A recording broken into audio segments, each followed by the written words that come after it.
Alright, we're down in the main part of the brood chamber.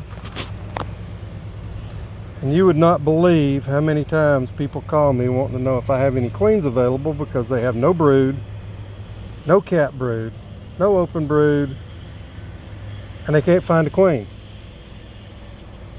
But their bees are gentle. They're not trying to sting them, eat them up alive. And I ask them, one of the first questions I ask them, what was your pollen stores? And 95% of the people that I asked that to, I don't know. I didn't notice any. I didn't see any. Well, that right there is bee bread.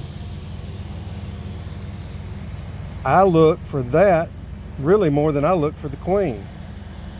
I look to see, when I open a hive, I look to find eggs that are standing up.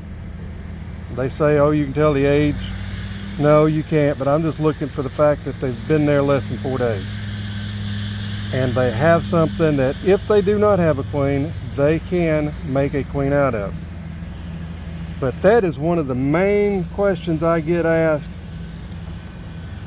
I need a queen, and that's the first question I ask them. What was your pollen stores? You can't make babies without pollen.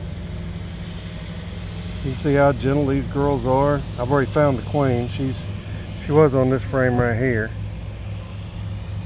But I wasn't looking for her. I was just looking for a frame of pollen so I could make another video about the same, finishing the subject I started earlier on the other video. This is September the 8th. So these girls are packing it in, getting ready for winter. Thanks for watching Willie Bees. Just a quick tip.